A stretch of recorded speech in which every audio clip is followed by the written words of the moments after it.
So, welcome back, everybody, to another episode of Banter with the Brothers, alongside the fellas, Joe, Jevy, Shinny. We are joined by the one, the only. He's got an upcoming fight on Showtime for the Premier Boxing Champions. He's the co-feature, coming in at 19-06 knockouts. New Haven's own Tramaine, the Mighty Midget Williams. I try to, toss up the intro, get like my I forget the dude's name. He'll be on Ready to Rumble. Michael Buffer? Michael Buffer, yeah. I was trying to get my Michael Buffer on, but I did what I could. First of all, welcome to the show. Appreciate you coming on the show, first and foremost. Yeah, of course. How's the fight preparation going? Right now, I'm losing some weight now. And just training and running, doing a lot of running. Watching everything I put in my body. Limiting the salts and the sugars because salt hold water and then sugar turn to fat.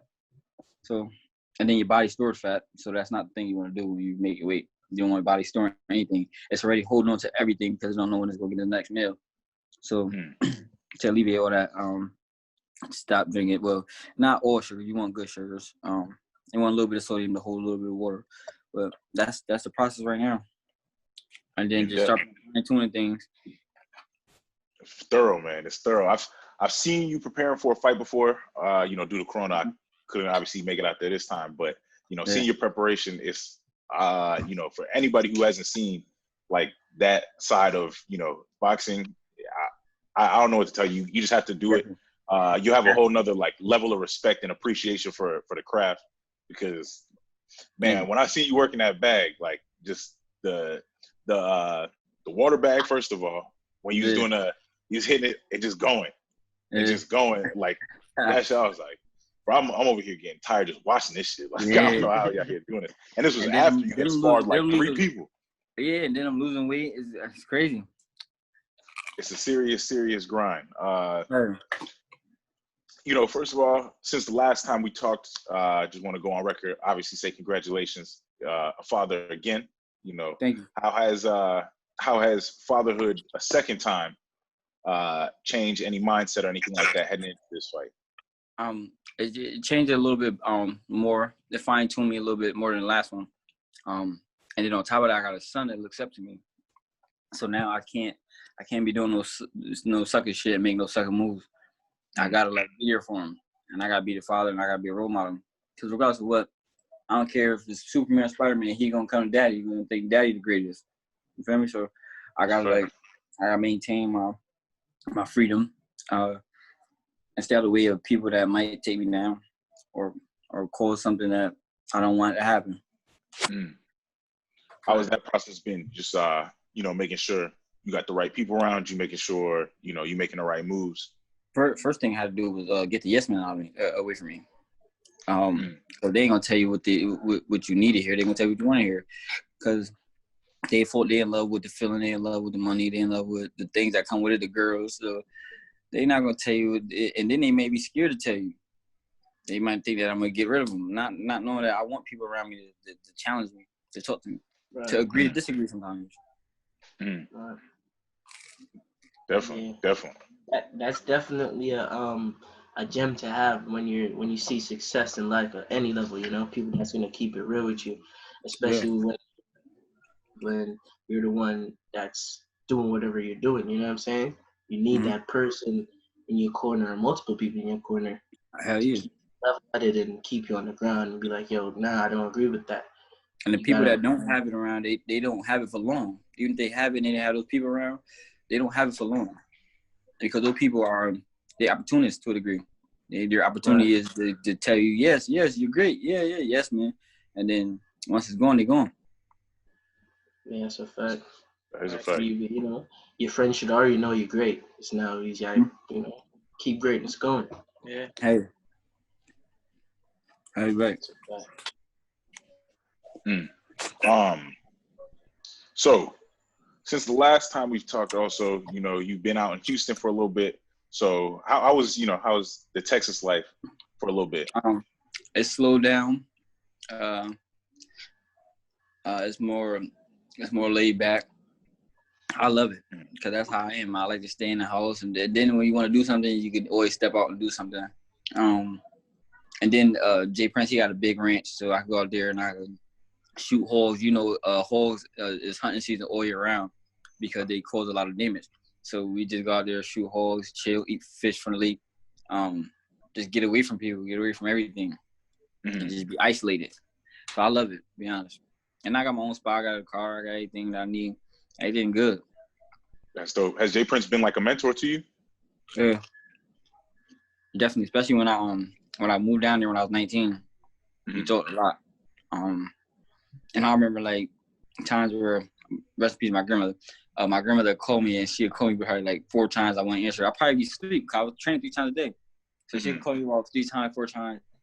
And then she ended up calling Jay Prince, and then Jay Prince would call me whenever I get up, whatever. And he like, "Hey, Midget," and he talked real slow, but "Hey, Midget, your grandma told me that you ain't answered the phone in 2 days." I'm like, "Nah, I'm just still. I woke up." He's like, "Nah, we don't do that, Midget. Call your grandma." So it was little shit like that. I'm like, damn, he raised the same way I was raised. He was raised by his grandmother. That's real. That's dope. That's dope. Jeffy, you better say him or not? Nah, I was saying that's dope because people who have this image of Jay Prince because they don't know him personally. You know what I mean? Being like this gangster or whatever, just hardcore, businessman or whatever. They don't know him, but they have an image of who he is. Yeah, and perception. you know what I mean? So to get some perspective and see like, yo, call your grandma. Like people ain't expect. You know what I mean? You might have a picture painted in your head. So these, that's a dope story to hear and to see that you have these level of people around you, even though they've seen so much success in life. Yeah, that's my family. I ain't even gonna lie. That's my family, man. Like his family is my family. My family is his family. I ain't even gonna lie. Like his sons treat me like I'm his family. The wife, the cousins, the uncles, they all treat me like family. And you gotta understand, I've been signed with Jay Prince and his son Andre and Nemo since 2012. So since I was 19. So I basically was a kid. And you're not ready for the world at 19. I don't care no message. I can't wait to turn 18, 19 to get up this house. You're not even ready for the world at 18, 19. That's a fact. Yeah, that's a fact. They kind of understood that and was like, this kid chasing his dream. So they kind of took me in like, you're not ready for this world yet. So we got you. Well, I'm 27 now, so it's like a lot of things. Like, and they see me grow. They see the way I talk different and the way I move, and nobody can't sway me to do anything. I got kids, so imagine if my kid was watching me. And that's what made me move a little different too. Imagine if my kid was watching me and watching someone else sway me into doing something. I'm teaching my son to be a fighter. So that's why I take that with me, and that's why I move the way I move, and I act how I act now. I always think that he by my side, look at him like, you really let this man talk you in the, you know what I'm saying? Yeah. No, I fully get that. So now you've been back in CT. You was actually talking real quick before. We're talking about just dope things. And before you telling us about how, you still mow your own lawn when you back in Connecticut. I think that's dope because I feel like you probably have fans who think, like they see you out here. They know like you've been a Rock Nation brunch. You out here with Jay Prince. You out here with Sway Lee. Like they probably like, okay, you got somebody doing everything for him, but really be doing stuff for yourself, Shit, all Jay Prince kids know how to mow along and weed whack. He do too. So you still got to take them fundamentals with you, and you got to carry them and teach them. And my son, regardless if I'm rich or not, he gonna know how to fix a tire, mow along, weed whack, trim them hedges. He ain't gonna have to do it all the time, but he gonna learn how to do it. Right. Number one, he can definitely learn how to fix a tire. I don't care what you're talking about. That's important because you are going to really get stuck out in these streets. That's definitely important, bro. I had to be a mechanic for like a while for my whip, so learning those essentials, bro, is really that you got to, man. You got to, especially as a man. You got to, you have to. I feel like. Yeah, no, that's a fact. That's a fact. I done had too many flat tires. I know what's going on.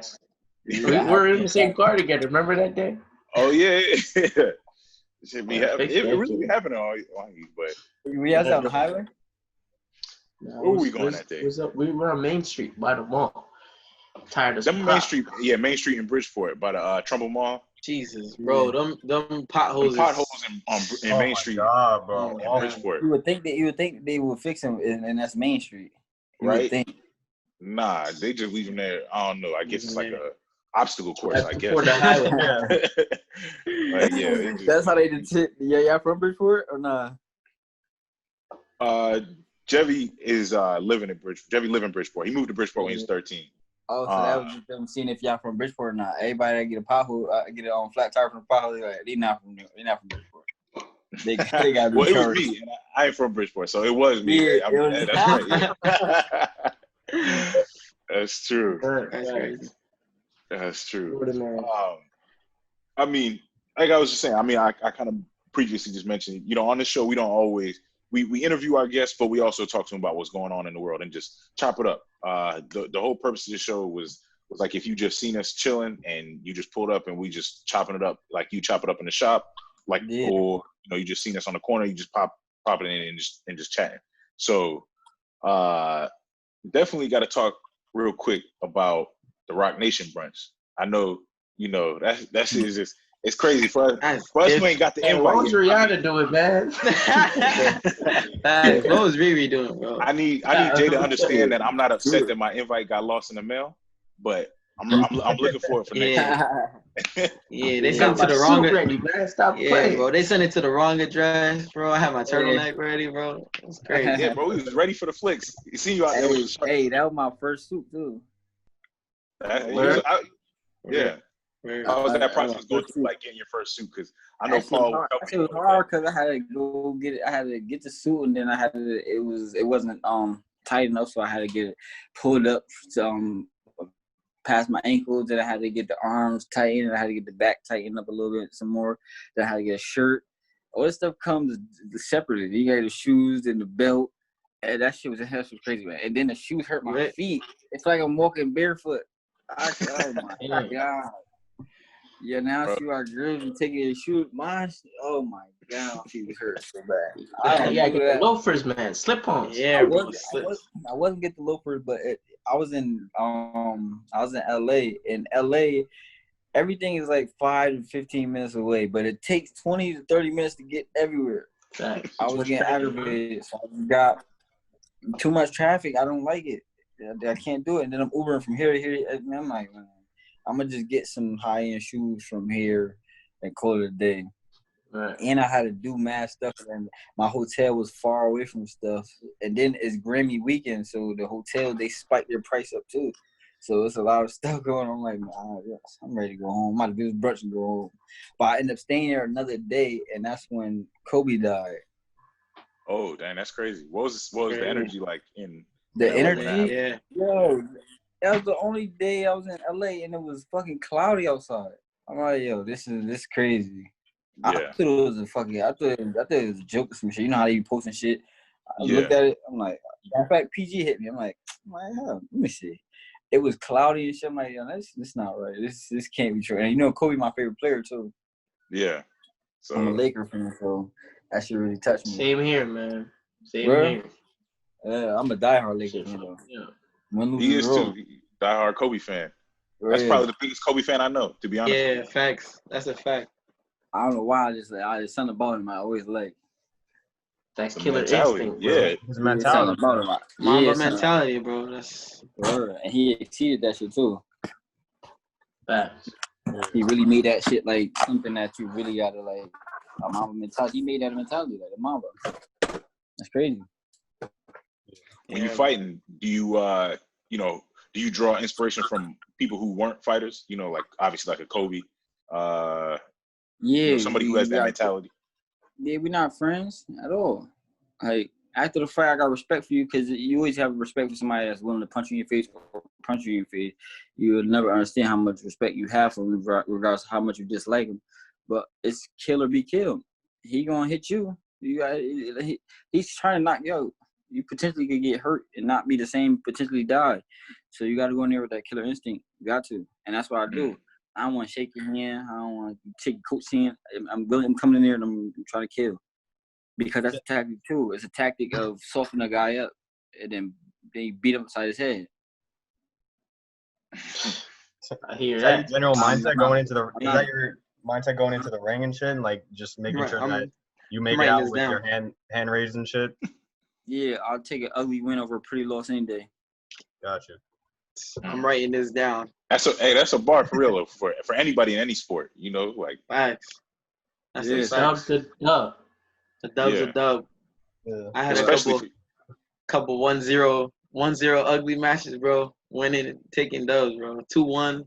Feel me? Mm-hmm. Yeah. Those as a soccer player, ugly ass freaking win, but it's a win.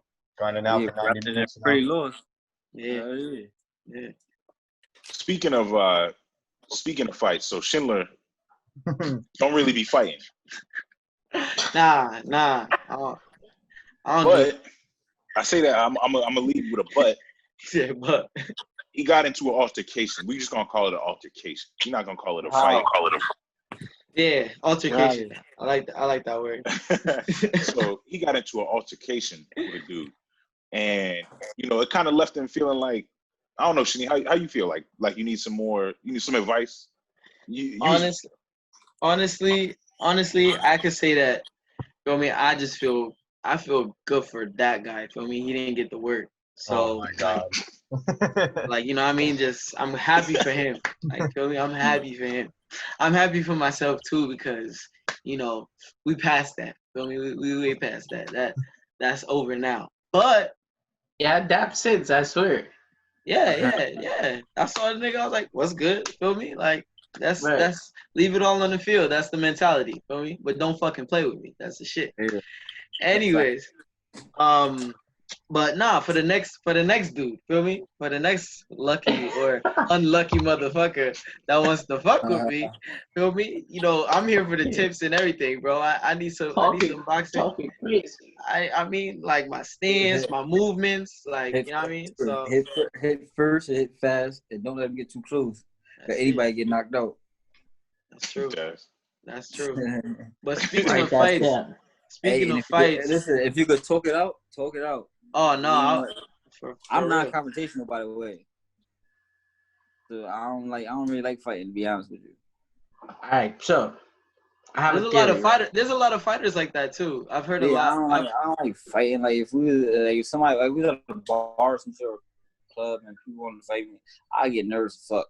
I'm still gonna fight, but I'm be mad as fuck. I don't want to fight. You can call me whatever you want to call me. I promise you, I'm pretty sure I can beat you, but I don't want to fight. For what? Bro, and this fuck around, beat you up, and then beat you up, and now I'm like, why the fuck I beat him up? I should just walk away. I'm not gonna do that. Right. Yeah, I have this theory about fighters. I think some of you guys are the most dangerous people on earth because you could just be regular people and nobody know. You know what I mean? Yeah, and I like to carry and conduct myself like that too. I don't like to have that chip on my shoulder or have that machismo of, I'm a boxer. I hate people like that, by the way. People that just box and everyone knows that he boxes. He just picks on people and they're like, no, he box. Leave him alone. He box. Who cares? Leave people alone, man. You don't box because, for me, I box because it made me feel better about myself. I don't box to beat people up or be being a star is going to be inevitable, I feel. But I box to feel better about myself. Yeah. As I'm saying, it's like, I would hate for me to get into a confrontation with somebody in the club or something, and all I see dude is his form is all crazy. He's following through with his whole body. I'm like, I'm gonna see you later. You feel me? Try to buy yourself 5 seconds, because by then the bouncer's gonna be right there. So try to buy yourself 5 seconds by backing up or bumping somebody, and they go, "What you doing?" And then everybody's gonna make noise. So the bouncer's gonna be there in 5 seconds. So save yourself some time by backing up. Like, yo, what you doing? Yeah, I'm out. Let's talk out the day, man. Beep. We're running out of here. Usain Bolt. Exactly. That's a fact. So Tramaine, you this is a title eliminator. This fight coming up. So for those who might not understand what that means, could you explain it, like for the non-boxing fans? It means this. From my perspective, it means no one wants to fight me, so I have to become a mandatory in order to fight for a belt. So what this fight will do is it'll be an eliminator, and whoever loses is out of to get this shot for the title, and whoever wins gets the mandatory shot for the next fight. So this fight right here will solidify if I'm fighting for world title or not. Which I'm confident in, and I will win. So I'll be fighting for a world title next fight. Right. I like that. I like it. I always like, the confidence boxers portray, and especially the boxers that are like really perception. Because I think half of the battle is won by just like your self confidence. Because I've seen boxers, like 80% of the fight is won before the fight even happens. Yeah. And a lot of it is perception. So I want you to perceive me to be this giant. I want you to feel inferior to me. So it's about perception. Not knowing that I'm fucking scared to death, that I could be embarrassed in front of the whole world. And I gotta go back to the dressing room, and if my kid's back there, I gotta say, "Daddy, okay?" So it's perception. This game is about. I feel like I saw. I think it was Mike Tyson who had said something about like he knew when the minute he stepped into the ring and he looked his opponent in the eye. He knew exactly. Around. Yeah, I can see it in the wings when they look at you, and they look deep into your heart, into your soul. Some people look different than others. Some guys you could tell by a few blinks, or you tell by where they stand, or their eyes, their posture. So it's all that shit. You really gotta, because 93% of communication is nonverbal, not 85, 93 to be exact. So you gotta read about guys' body language. The fight starts as soon as you see the guy sees you, or you see the guy. As soon as you walk in a hotel room, you don't know who's on his team, so the fight actually starts there. So you gotta keep your mental in a certain space.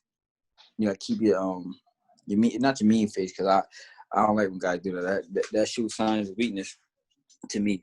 But you got to keep that aura of and oozing with confidence and just ready.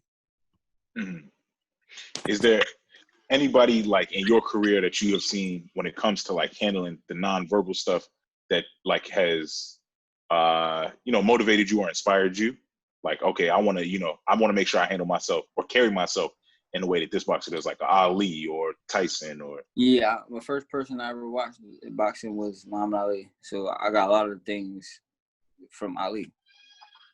A lot of things. The charisma, the way I talk. And one of the things that made me want to be able to express myself was Ali. Because he kind of like, he didn't fit into the mold of that stigma of boxers aren't intelligent or they don't talk. Some people just don't have the words or the vocabulary to say what they feel and really put it out there and have people be receptive to what they're saying. Mm. How have you been feeling about Mike coming out of retirement? I was just about to ask. Yeah, that's a good It's topic. Only but so much you could do at 53. He's still Mike Tyson. He still has that aura of I'm gonna watch it, so I'm pretty sure he's gonna do real good numbers. Because it's Tyson. Yeah, he's an icon. But it's only but so much you can do at 53. His power ain't going nowhere. When you get older, your power stays, your speed goes. Okay. So how do you feel about like a lot of these YouTubers, doing these? Yeah, Nate Robinson is fighting. Nate Robinson's fighting Jake Paul. Paul, yeah. Boxing always been where the bag was at. Always. Everybody want to be a boxer. Yeah. Boxing has always been where money is at. Think about it. Roy Jones, Muhammad Ali, Mayweather, Tyson Holyfield. Think about it. Rick Ross lived in the Holyfield house that he built from the ground up. That's crazy. Actually, the biggest house in Georgia, I think it's per square feet or per acre. The biggest house built in Georgia. I remember as a kid that Holyfield fight Tyson Holyfield was crazy. Yeah. I remember, that shit was polarizing. It was crazy.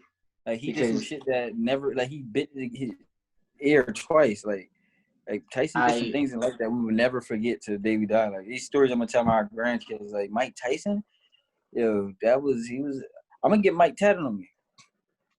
For real? Yeah, I'm gonna get him. I'm gonna get a couple.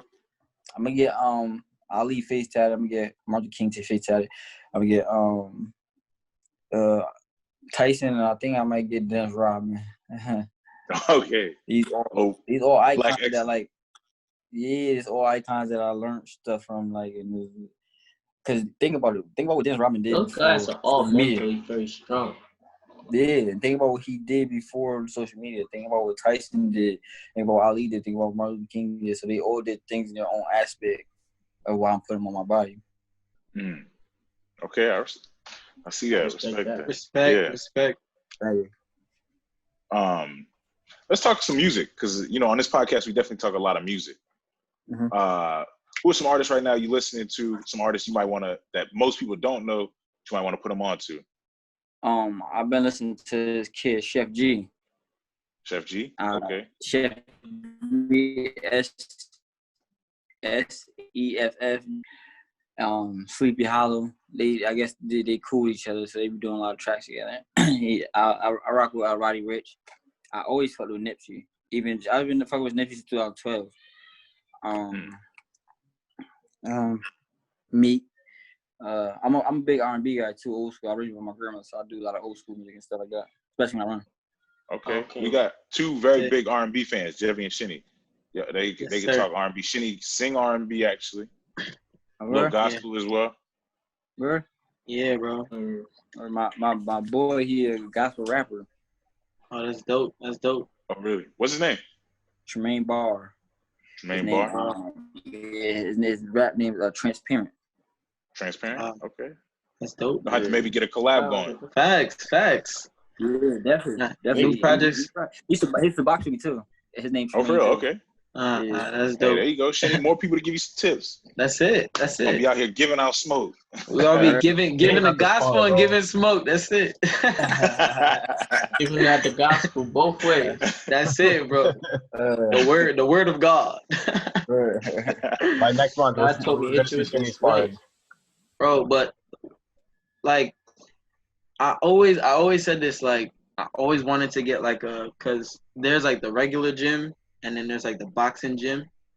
Like I always wanted to do like a boxing workout because I know that's like on a different type of level. Yeah, it's a whole nother level. You're definitely like, especially when you go to the gym, you probably doing like, you probably go to the gym, you do chest, you do arms, or you got a specific body part you're doing for that set day. But like when you're doing that boxing workout, a lot of the guys wake up. It's almost like swimming. It's everything. Yeah, basically. So you're waking up at like 6 a.m. or even earlier than that.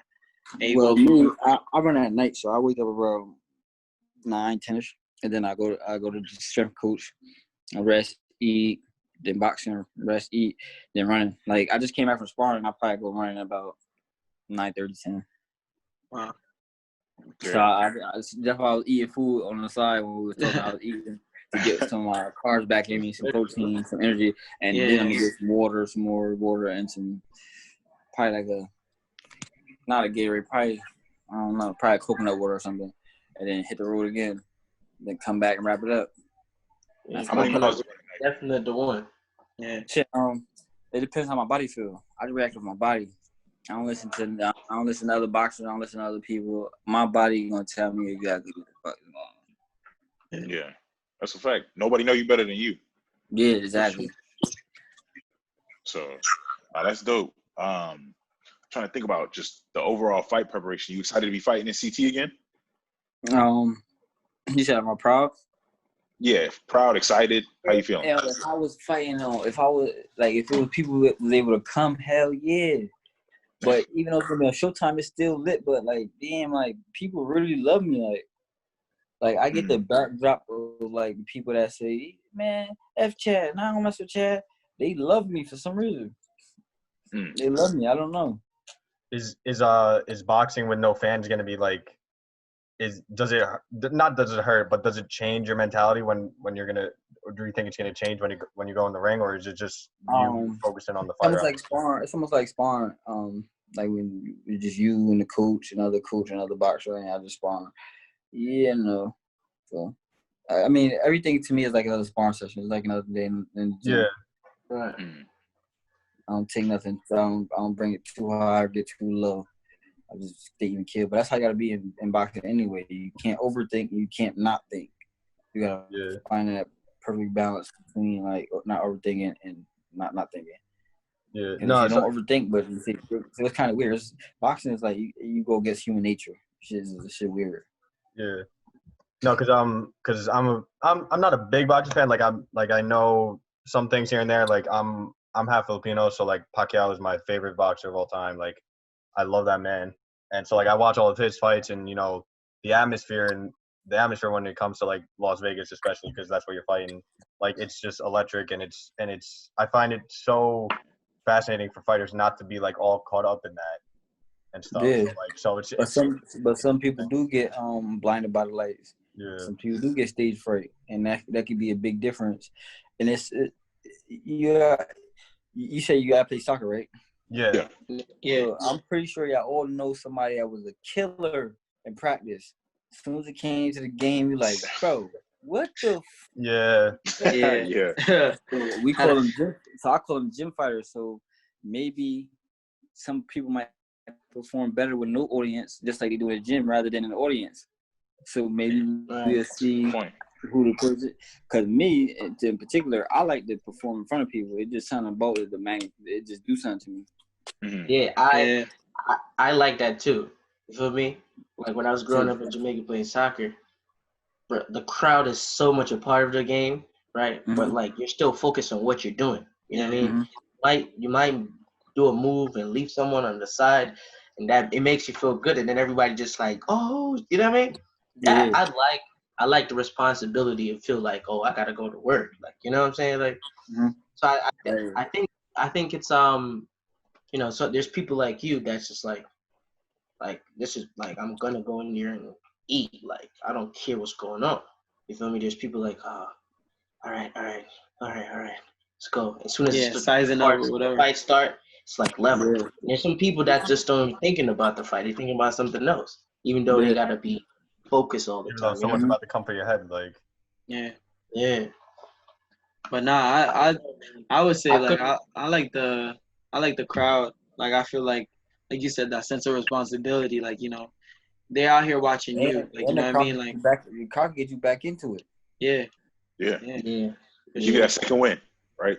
That's it. I'm home. So you think the crowd not gonna be on my side? Yeah, and it could be intimidating for the opponent. You know what I'm saying? So it's like, like shit. Really, I gotta focus. Like, Yeah. How many times have you fought at Mohegan? I only fought once at Mohegan. Only once? Okay, I thought you had fought them more, or fought them more. I was gonna say, how how familiar I fought there at the amateur Mohegan in Foxwood. But all my fights be in like Cali and shit, and Vegas and Texas and shit. Yeah.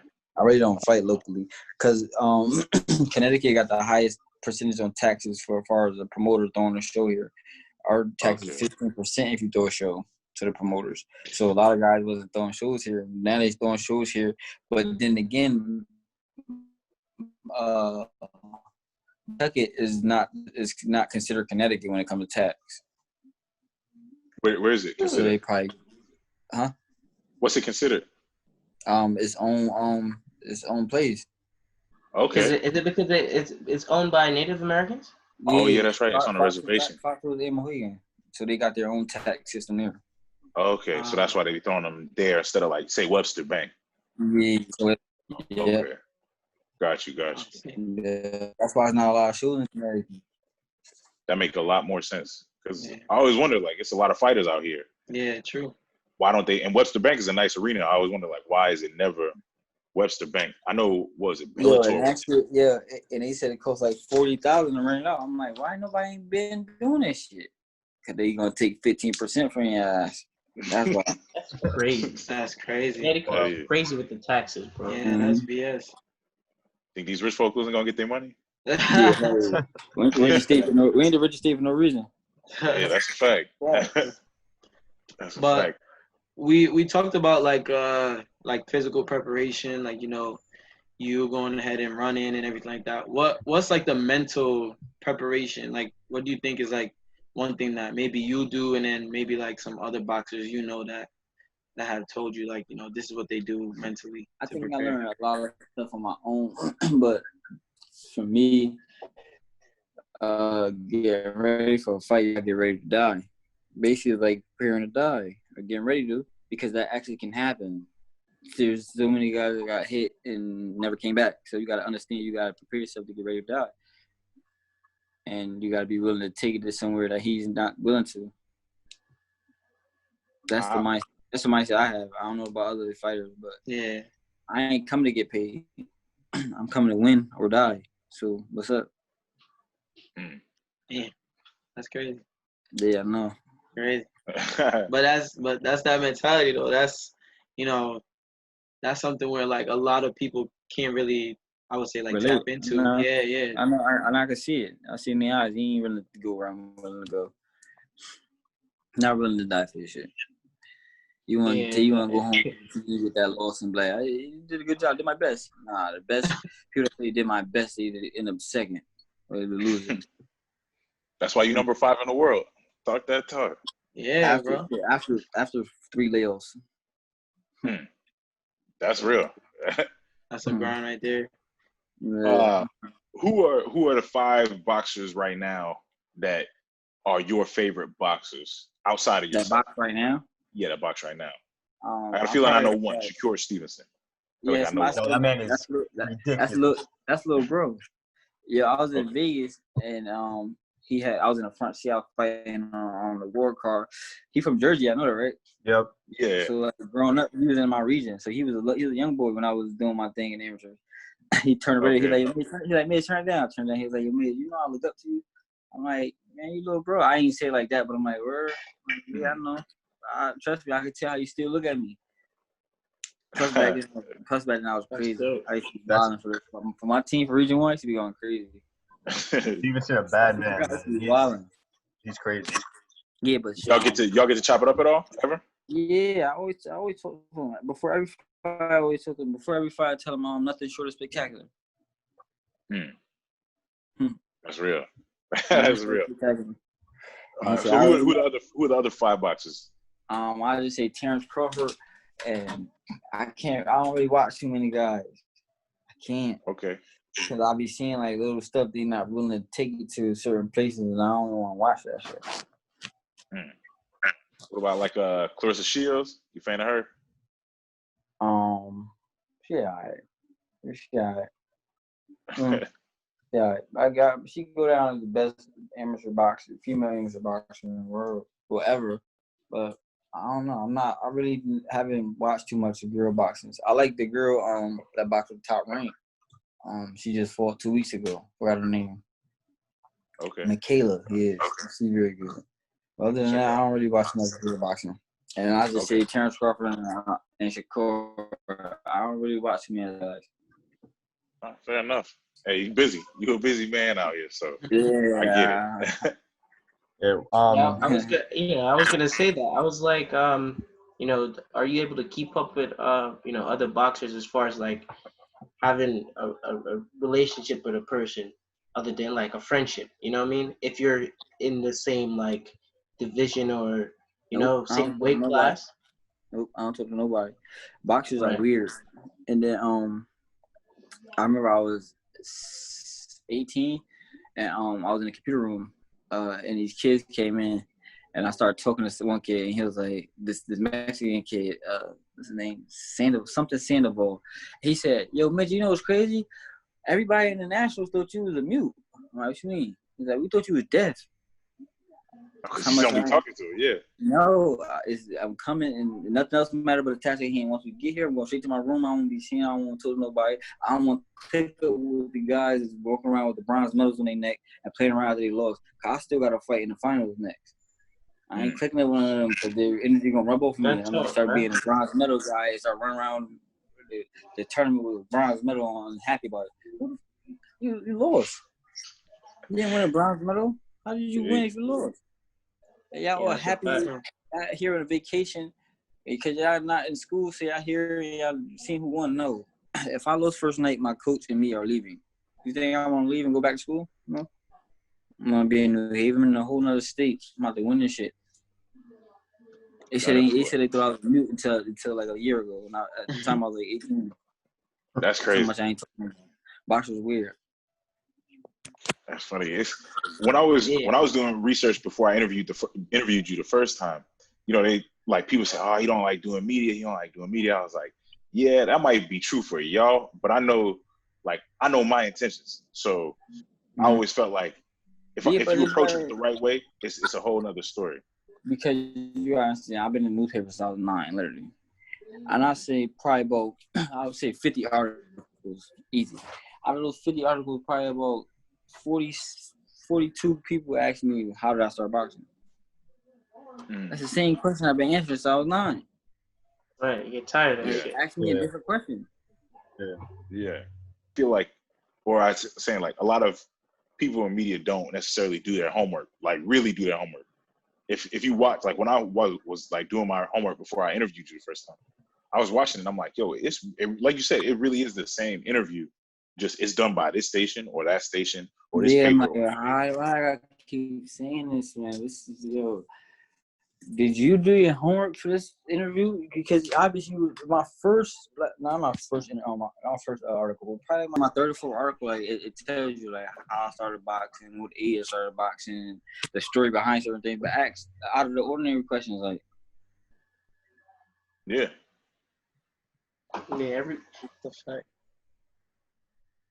every what, Jerry? We just gonna repeat it. I was saying everybody always want to ask the same question, but that's one of the things when as he told you before, AB said, we're just here to have a regular conversation. You know what I mean?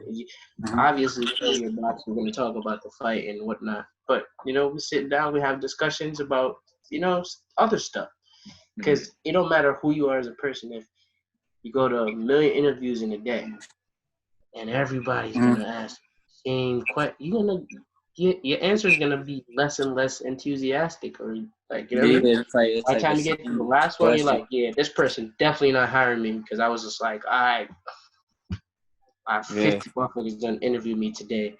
Asked me the same questions. What I do is cool. All right, bro, listen, you gonna hire me or not? I'm a good worker. You know what I mean? It's just like at a certain point, you gotta switch it up. Yeah, definitely. Does it ever annoy you, like the perception that people have of you, or you just not care about it? Like you just, it is what it is. People have their opinions. It started to get annoying when they kept with the same narrative of he turned his life around. Like I never had my life was never upside down. What are you talking about? Like I made a mistake, like we all do, not justifying anything, but I made a mistake like everybody does. Like, so how come when it happened, you said he turned his life around and went to jail, but now I come home and turn the life around? Like, tell him I made one mistake. I was getting aggravated with that narrative. Right. People don't like focusing on positive. It's always like. But negativity sells. Right. Exactly. Nobody focus on and then it gets to the point where it's when it's too much positivity, they start saying stop preaching and it's corny. When did positivity become corny? When did preaching become corny? I mean, no one wants to be told they're going to hell or they're doing bad every time they do something, of course. Yeah. But positivity is not preaching, and it gets to the point where people start thinking and perceiving that positivity is preaching. Yeah, people got to know the difference. You know what I mean?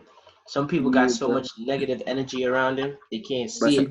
But some people not equipped with the tools of positivity. They're equipped with nothing but negativity. So that's what they thrive over. That's what they live over. Yeah, for sure. And in terms of that, you spoke about like Ali being like, somebody you watch and study and stuff like that. And him at the time of his world of boxing and time, the era that he was in, he was basically like a positive light based off of all the negativity going on in the world. So what do you say in terms of like, being a positive, like, because a lot of people don't want to speak, like boxers or people in sports don't want to speak on like a lot of social issues and things that are going on in the world. They just want to stay tight knit in their sport, focus on what's going on with them. And that's kind of the NFL was doing. The NFL was doing that too. They wasn't blackballing Kaepernick for not nailing with him, but if each individual player took a knee, it's nothing they could do because we standing for a cause. But some guys looking at it like, I gotta feed my family. and they getting threatened by the president and their GMs and their owners. If you take a knee, we will release you. So they really like getting threats from people about standing for something. So they falling for anything. Right. I think what they should have done was put together like a private fund for guys who actually need the money. So if they do need the money, it'd be given to you anonymously, not saying that, oh, he needs some money, so we're gonna write him a check for this amount of money. If you really need the money, that the players that's at the top should have put money in the kitty where it anonymously go to a certain player if they need it. So for all of them to take a knee. If they all take a knee, the football can continue. Yeah, they can't do They anything. need them. Yeah. I know a couple of niggas gonna be knocking on Patrick Mahomes' door because Oh yeah, Oh my god. that guy signed a bag. yeah, definitely. got a whole Everybody in the bag. Chiefs got the bag. Yeah, but also they doing it 2 years at a time. So he doing 2 years extensions every 2 years. Yeah. And that's because the knee thing happened. So if he get a real bad injury, they get not sign him after 2 years, and then another 2 years, and another 2 years. So it's kind of like it's the biggest deal if he plays all 10 years. Yeah, I knew there was some type of clause in there because there's no way no one is giving all that money away. Nah, every 2 years he get an extension for another 2 years until it gets to 10. But if he gets to 10 years, he gets $450 million. What is it, like 200 guarantees, something like that? Yeah, something like that. Yeah. Something wild. You imagine guaranteed 200 mil? Bread. That's bread. That's crazy. He got the arm, he got the legs, and he got the age. I ain't mad. And get your money. He went on what's it called? Mahomes went on LeBron's show, the barbershop, right? That's what it's called. Yeah. He said that he only started playing quarterback junior year of high school, and he only started to read that was defenses. wild as fuck. I'm like, bro, if you would have been, he said he just started learning how to read plays. Yeah, read defenses like 6 months ago. I'm like, read defenses. What? I'm like, bro, what? You been doing this shit over talent? That's crazy. Yeah. That's a fucking gift. He couldn't even read it. Imagine he could have read the defense last year. The team they had though. That's why Bill Belichick did that to his ass. Bill Belichick kind of knew he didn't know how to read defenses, and then he was giving mad schemes and shit. That's one thing Bill would do. He'll throw it like if you don't, bro. Bill is here with the mind games, man. You don't know what the right play to get things going. So, Tramaine, you got a favorite football team or not? Yeah, I'm a Patriot fan. Are you a Patriot fan?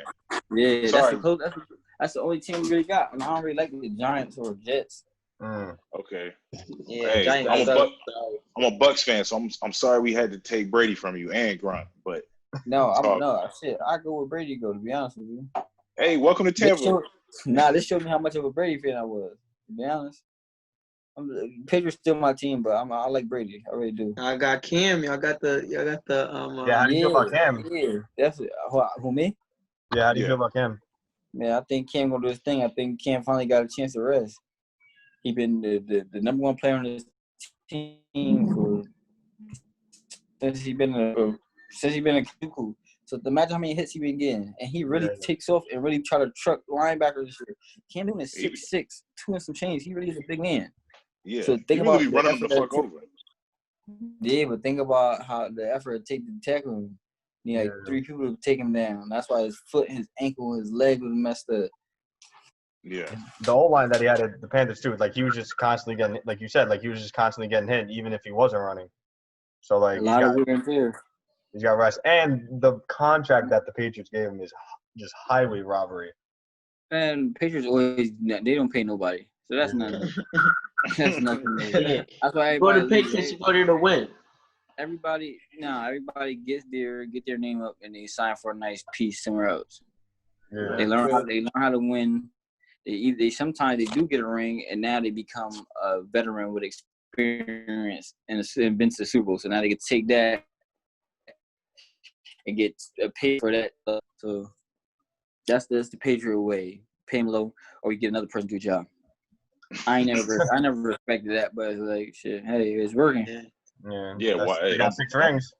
Exactly. You either accept or reject. If it ain't broke, don't fix it. For sure. So we're only gonna keep about not too much longer. I know you said about 9:30 you wanted to go running. But what is, the best piece of advice I think that you think that you have received recently that you know? Recently or like just my whole life? You can say your whole life if that's easier. Nobody cares. So you ever seen the movie A Bronx Tale? Yeah. Love that movie. It was Sunny to Colagelo. No one cares. Nobody cares. That's a fact. Just gotta go out here and handle yours. Not literally, but figuratively to a degree. Because you're gonna have a couple people that care, but no one cares in all actuality. In the real world, no one cares that you're crying in like the middle of the street or whatever. That you just got to get on with it yourself. You see they walk by bums. Yeah. See how they treat them. You see how they treat them. I mean, we can't just help everyone, but you see how they treat them. Majority of them, the majority of people. Yeah. What's going? I was gonna ask, like, you're 27 now. You got a big fight ahead of you and stuff. So like, and we were just speaking about longevity with like Patrick Mahomes' contract and stuff. So speaking on that, like, where do you see yourself in like 5 years? You're already holding 2 belts and stuff. So like, where do you see yourself like in the boxing world at least? I'm doing really good. Probably top 3, well, number 1 pound for pound. And then just taking care of my family, myself. Nothing else. I don't really care too much for nothing else. Probably managing a couple fighters still. Taking trips, having fun. Giving my kids everything I need to have. Hey, now I got kids, so I got an excuse to go to Disneyland. I like you ever been before? Nah, now I got an excuse. I'm taking them, but I'm gonna have to Mickey Mouse ears on. Hey, we'll post you on the podcast page once you see the flick. I'm definitely gonna go from here. I'm gonna hop in your podcast. I promise. Hey, live from Disney. Yeah, I thought I was playing. I'm not playing. Hey, listen, for them. For them. We'll be ready. Trust me. Definitely. All right. Y'all do this every week, or y'all do it? How often y'all do it? We try to do it every week. Yeah, we try every week. Yeah. I bet. Listen, if you want to pull up for a post-fight interview, feel free to. Oh yeah, definitely. That'd be lit. That'd give you a lot of exposure. Cause you gotta think about it's gonna be like 1 million people watching this shit. So my fucking everything gonna jump and skyrocket. Everything. We're gonna get the basketball tournament, so after we'll probably watch the fight. Oh yeah, that's right. Before the show, Jeffy was talking about relationships, toxic relationships. Yeah, toxic relationships. So I know, we've discussed that you've been to the Rock Nation brunch and whatnot. And you've seen Megan Thee Stallion and Tory Lanez. I don't know how much you could like give us your take. You know what I mean? I don't know. What I'm trying to say is we've heard the news of the like Tory allegedly shooting. So what happened? Why did he shoot her? They were fighting in the car or something. No, I don't know. Right? I don't know. The question I want to pose to everybody is, what's been the most toxic type of relationship you've been in? Like you know what I mean? People are like, shooting people. I don't know if her box is that good that you can shoot her leg for it. Like, you better not run away from me. Bro, like, who would shoot? That's crazy. All right, for example, right? I heard somebody said that they think that, well, not thinking, they said they heard that she put out a blade on him first. Some shit like that, along the lines of that. She pulled a blade on him? Yeah, something a knife or some shit like that. That's a Texas girl right there, bro. Definitely. She's from Houston, ain't she? Probably she have a gun. Don't play. Tory couldn't do much after that. He just had to bring the Glock out. Come on, that's crazy. But it's crazy how he shot her in the foot, but then they had a helicopter and they had the cops behind him and had him on the ground. That was weird, right? Because you would think like in the matter of time before the cops get here, like he would stay on the scene. Like what was the how they shoot her and then the helicopter and then the cops said the radio like, hey, come back, and she's limping. So What happened? Like that whole shit is weird to me. It's Yeah, bro, confusing, right. man. Were they on Yeah, a car chase and then how did the cops get there so soon? And I don't know. That was I weird. think they were at a party, so I think someone already called on the party or something, and somebody was in a car too. I think it was Megan Thee Stallion's like friend or something like that. yeah, so they probably called it in. Yeah, I because think it wasn't somebody somebody out the back, and they had no clothes. That was a pool party now. Cause Yeah. he had some shorts on some shit. Well, 2020 get weirder and weirder every day. Oh my god. Yeah. Yo. Bro. Shit. 2020 is I just hope by that far if been it is the a second biggest wave, they year do a I've second been part of. wave after our fight. I just want to get back in the ring, man. I want to show off what I could do. Right. Itching to get back. Yeah. Hey, fingers crossed, man. It's close. We closing down on the fight. Connecticut's on fire right now, so hopefully it stays like that. Whoa, on fire. Nah. No, like on fire, like they're good. They're chilling. Oh, I was about to say. I think it's the only. But The our only state government is doing.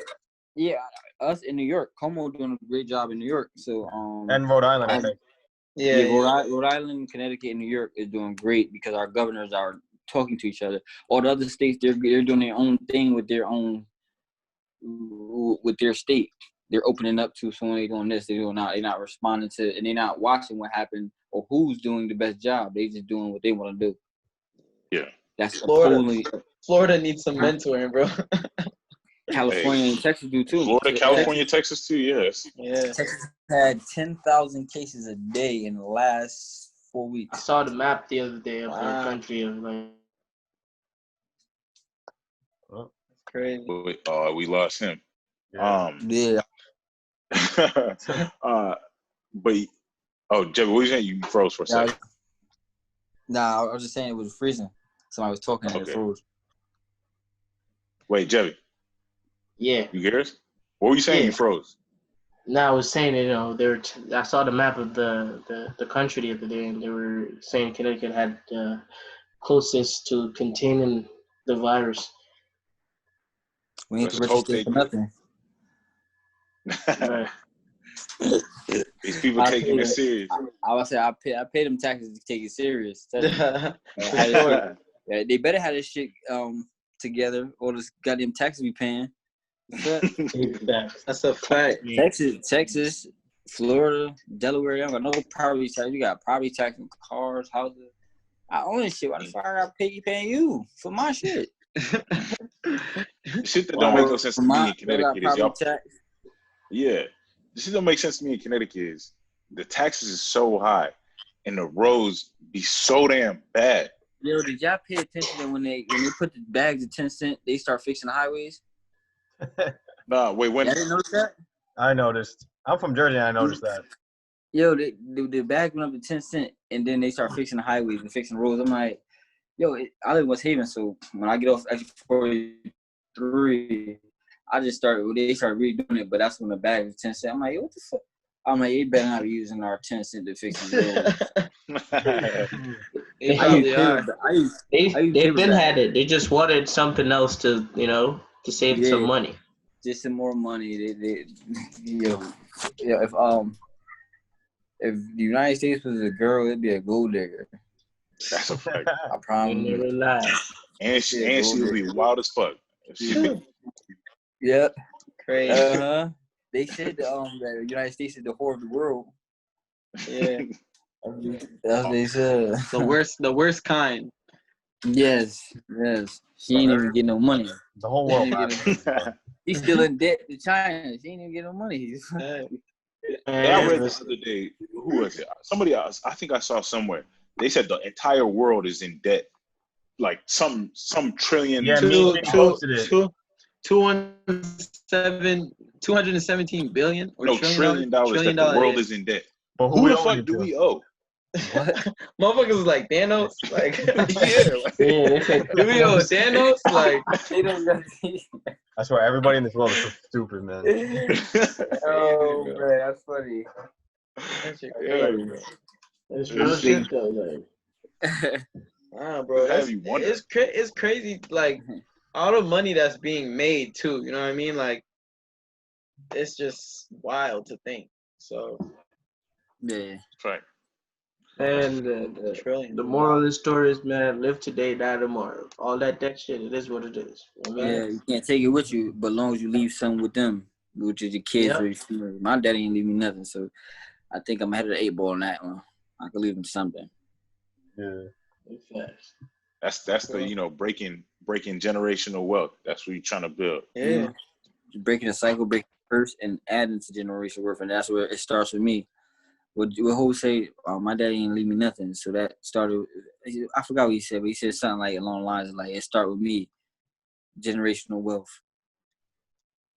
Oh, I got one more question I gotta ask you before we get out of here.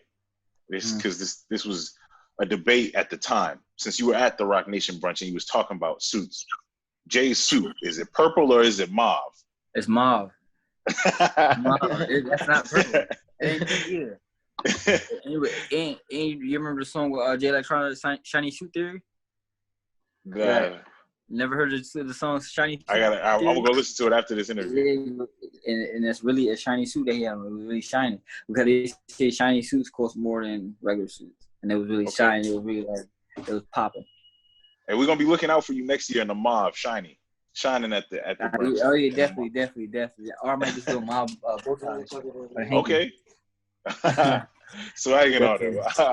I like it. Hey Tramaine, before we get out of here, could you go ahead and drop, for anyone listening right now, drop your social media, where they can find you. The fight is on August 1st on Showtime.